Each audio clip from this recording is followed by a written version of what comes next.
নমস্কার, সুপ্রভাত জানিয়া আজিকার ভিডিও হেমকান্তি সিংহর প্রয়াণে শ্রদ্ধাঞ্জলি। 60-এর দশকের বিষ্ণুপ্রিয়া মণিপুরী ভাষা আন্দোলনের বিশিষ্ট ছাত্রনেতা, বিষ্ণুপ্রিয়া মণিপুরী আন্দোলন পরিষদের প্রতিষ্ঠাতা সাধারণ সম্পাদক, 1968 ইংরেজি থেকে 1972 ইংরেজি, মণিপুরের ইম্ফল সৈনিক স্কুল ও অসমের শোণিতপুর জওহর নবোদয় বিদ্যালয়ের প্রাক্তন অধ্যক্ষ, শিক্ষাবিদ, লেখক হেমকান্তি সিংহ প্রয়াণে আজকের এই ভিডিও। 82 বছর বয়সে নিজ পিতৃভূমি থেকে অনেক দূরে গৌহাটিতে শেষ নিঃশ্বাস ত্যাগ করেন। জন্মেছিলেন কাছাড় জেলার মাসুঘাট গ্রামে 1942 ইংরেজিতে। উনার পিতার নাম গৌরহরি সিংহ। কাছাড় কলেজের থেকে স্নাতক ডিগ্রি পাশ করে কিছুদিন গ্রামের হাই স্কুলে শিক্ষকতা করেছিলেন। সেই সময়ের আহ্বানে তিনি বিষ্ণুপ্রিয়া মণিপুরী আন্দোলন পরিষদের সাধারণ সম্পাদকের দায়িত্ব নিষ্ঠা সহকারে পালন করেন। ঐতিহাসিক বিষ্ণুপ্রিয়া মণিপুরী ভাষা আন্দোলনের সংগঠনে সক্রিয় ভূমিকা নিয়েছিলেন। যে আন্দোলন প্রধান দাবি ছিল অসম ও ত্রিপুরায় মাতৃভাষার প্রাথমিক শিক্ষা গ্রহণের সাংবিধানিক মৌলিক অধিকার। উক্ত আন্দোলন খুবই সুশৃঙ্খলভাবে পরিচালিত হয়েছিল তার দক্ষ নেতৃত্বে। সমসাময়িক ছাত্রনেতার থেকে তিনি বয়সে ছিলেন ছোট গোপীনাথ সিংহ, মনোরঞ্জন সিংহ, কুশধর সিংহ, যোগেন্দ্র সিংহ এবং হেমকান্তি সিংহ। গোটা সমাজ ছাত্রাবস্থা তাদের মেধার পরিচয় পেয়েছিলেন আর ভালোবেসেছিল। এই ভালোবাসার থেকে তাদের পঞ্চপাণ্ডব বলে ডাকা হতো। তিনি একমাত্র পাণ্ডব যিনি ইহলোকে ত্যাগ করলেন পরিণত বয়সে। বর্তমানে হয়ে রয়েছেন মাত্র যোগেন্দ্র সিং, যিনি সাহিত্যিক হিসেবে বিষ্ণুপ্রিয়া মণিপুরী সমাজের প্রতিষ্ঠাতা ও অসম সরকার কর্তৃক স্বীকৃত। তাদের সময়কালে সত্যি অর্থে ভাষা আন্দোলন তথা ছাত্র সংস্থার আন্দোলন অন্য মাত্রা পেয়েছিল। তারা ছাত্র আন্দোলনকে পরবর্তী প্রজন্মের কাছে হস্তান্তর করে দিতে পেরেছিল। ক্ষমতার কোনরূপ দম্ভ, লোভ কিংবা জবরদখলের মনোভাব ছিল না। এই আন্দোলন বিষ্ণুপ্রিয়া মণিপুরী জনগণকে সংঘবদ্ধভাবে মাতৃভাষা বাঁচানোর লড়াইয়ে সামিল হতে শিখিয়েছিল। এমতাবস্থায় দায়িত্ব হস্তান্তর করে হঠাৎ অগ্নিগর্ভ বরাকভূমি ছেড়ে 1972-এর একদিকে তিনি লখনৌ চলে যান ও স্নাতকোত্তর ডিগ্রি অর্জন করেন। প্রথম দিকে অসমের বিভিন্ন কলেজে পড়ানোর কাজ শুরু করল। পরে মণিপুরের সৈনিক স্কুল পোস্ট গ্রাজুয়েট টিচার হিসাবে নিযুক্ত হন। এরপর তিনি শোণিতপুর নবোদয় বিদ্যালয় অধ্যক্ষ হিসাবে সমহিমায় কাজ করেন। আদর্শ শিক্ষক হিসাবে উনার খ্যাতি ছিল দেশ জুড়ে। একাধিকবার পেয়েছেন জাতীয় পর্যায়ের সম্মান। সারা দেশে ছড়িয়ে আছেন উনার গুণমুগ্ধ অসংখ্য ছাত্রছাত্রী। ছাত্রনেতা হিসাবে, মাতৃভাষার সেবা শিক্ষক হিসাবে, দেশসেবা মহাসভার একান্ত অনুরাগী হিসাবে সমাজসেবার মহান কাজে আজীবন নিয়োজিত ছিলেন। বিষ্ণুপ্রিয়া মণিপুরী মেয়েতেই বাংলা, হিন্দি, ইংরেজি অনর্গল কথা বলতে পারতেন। ইম্ফল সৈনিক স্কুলের সঙ্গীতটি রচনা করেছিলেন তিনি, যা গৃহীত হয়েছিল 1977 ইংরেজিতে। লেখক হিসাবেও তিনি বৌদ্ধিক মহলে সমাদৃত ছিলেন।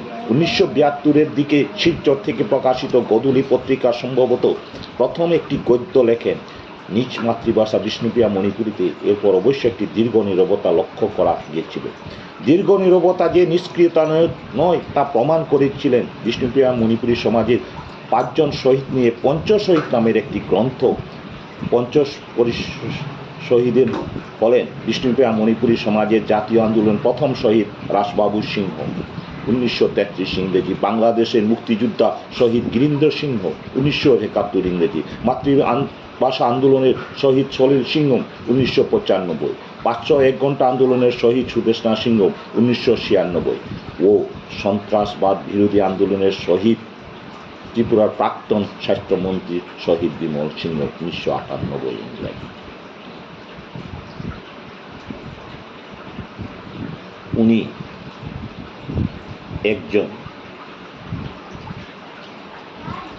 কেবল ছাত্র সমাজ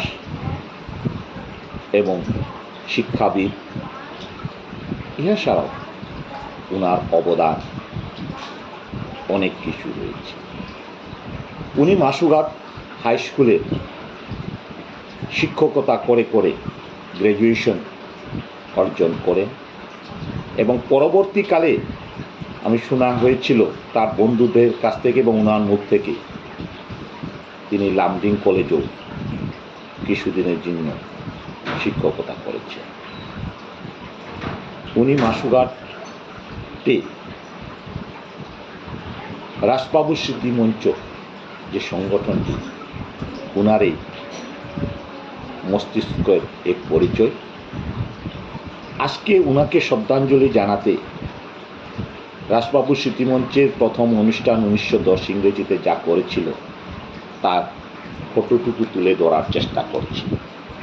সেই সময় আমাদের সমাজের মধ্যে যারা বিজ্ঞ এবং সমাজের সেবায় যারা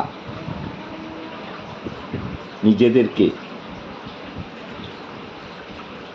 বিলীন করতে চেয়েছেন তাদেরকে এই সভায় আহ্বান করা হয়েছে এবং তাদের ফটো এইখানে আছে। তাদের মধ্যে একজন কুলীন বিহারী সিংহ, নামদেব সিংহ এবং প্রভাত সিংহ ছিলেন এবং মনোরঞ্জন সিংহ ছিলেন এবং এদিনের ওনার সাথে সংঘবদ্ধভাবে সমস্ত ওই দিনের অনুষ্ঠানকে তার সাথে ছিলেন যোগেন্দ্র কুমার সিংহ এবং বোম্বে থেকে রেবতী মোহন সিংহ। এছাড়াও ত্রিপুরা থেকে অ্যাডভোকেট বীরেশ্বর সিংহ ছিলেন এবং আমাদের প্রবীণ সমাজকর্মী শ্রীযুক্ত মনীন্দ্র কুমার সিংহ ভগতপুর, তিনি সমস্ত এই অনুষ্ঠানে ওনার সাথে ছিলেন। আমি যতটুক চেষ্টা করব শহীদ রাজবাবু সিংহের ৭৭তম শহীদ উদযাপন কমিটির উপলক্ষে এই ফটোর মারফতে আমি শেয়ার করতে যাচ্ছি। এই মহান এই চিন্তাবিদ ওনার প্রয়াণে মাসুঘাটবাসী এক উজ্জ্বল তারার পতন হল। ওনার সহযোগী হিসাবে সেই সময় ছিলেন আরেক বরুণ সিংহ, যোগেন্দ্র কুমার সিংহ, বনমালী সিংহ এবং ওনাদের কাছ থেকে আমরা অনেক কিছু জানতে পারব। বনমালী সিংহ ছিলেন ওনার স্কাউট গার্ডের শিলচর সরকারি উচ্চতম বিদ্যালয়ে ওনার সাথে সবসময় ছিলেন বলে জানা গেছে। উনি সবসময় ওনাদের সাথে সহযোগিতা থাকতেন এবং আজকের এই ফটোর মারফতে এখানে যারা ওনার সঙ্গী ছিলেন তাদের তুলে ধরার চেষ্টা করছি। এই উনি এক সুদূর পরিকল্পনা এবং অমায়িক এবং আমাদের সমাজকে তিনি এত ভালোবাসতেন যা ভাষায় প্রকাশ করা যায় না। ওনার মৃত্যুর 6 মাস আগ থেকে আমার সাথে ফোনে অনেক কিছু আলাপ হয়েছিল এবং ওনার আত্মজীবনীর লেখার এক প্রচেষ্টাও ছিল, কিন্তু অসুস্থতার কারণে লিখতে পারেনি। তা তিনি ওনার কথায় প্রকাশ করেছেন এবং ওনার পরিবারের সাথে একটি ফটো শেয়ার করা হল। ওনার জন্ম 18 জানুয়ারি 1941 ইংরেজি। ওনার কাচিংয়ের একটি ফটো করা। ধন্যবাদ।